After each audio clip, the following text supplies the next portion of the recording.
Kiddos. This story is called When a Pig Flew by Templeton Moss.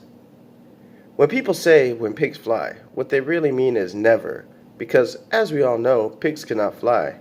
But the next time someone tells you something will only happen when pigs fly, you might want to inform them that this has already happened and tell them all about Tracy. Tracy was a pig, and like many other pigs, she had her hopes and dreams and ambitions. Her greatest dream was to fly.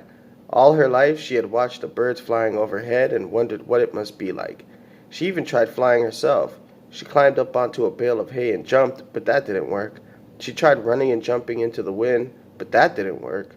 Once she even persuaded a flock of geese to try lifting her up off the ground. That one really didn't go well for anyone involved. She was just about ready to give up, which would have made the story very short, but easy to tell, when an old sheep who knew about stuff said, "If you want to fly, why not visit the spirit in the woods?" Woods? What woods? Oh, you know, the 1,000-acre forest of dense trees just outside the farm over there, see? Tracy looked, and indeed, there was an enormous forest just outside the farm. Funny how she'd never noticed it before.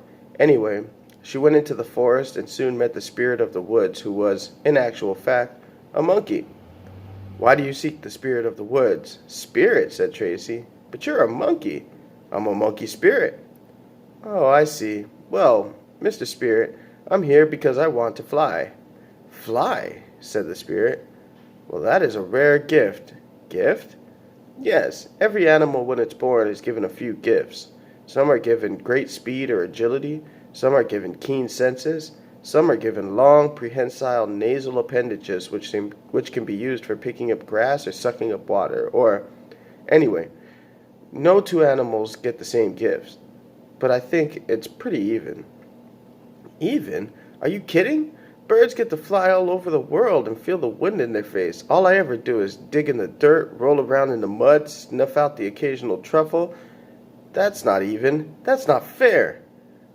"Very well," said the spirit. "I can help you, but there will be a price. Every time you fly, you will lose one of your original gifts."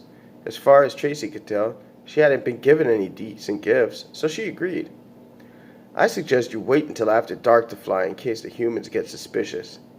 Thanking the spirit, Tracy walked home and waited impatiently for nightfall. Then she took off. It was the most wonderful experience of her life. She was soaring through the sky, doing loop-de-loops in the air, swooping down on very confused field mice. But as she flew, she felt an odd tingling sensation around her backside. When she landed, she turned around and saw her tail, once curly as a corkscrew, was now straight. "This must be what the spirit meant by losing my gifts," thought Tracy. "Oh well, so my tail's not curly anymore, who cares? As long as I can fly." The next night she flew again, and this time the odd sensation was in her feet.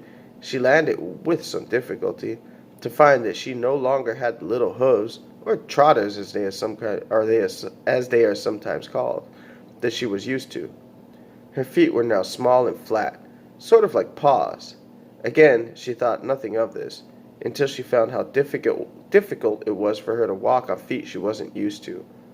Not only that, but she couldn't dig in the mud the way she used to, and pigs love digging in the mud. This went on for several days. The next time she flew, she lost her big flat nose and could no longer smell the way she used to, which meant no more hunting for truffles.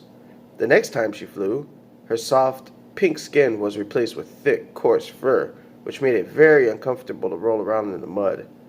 Poor Tracy was miserable.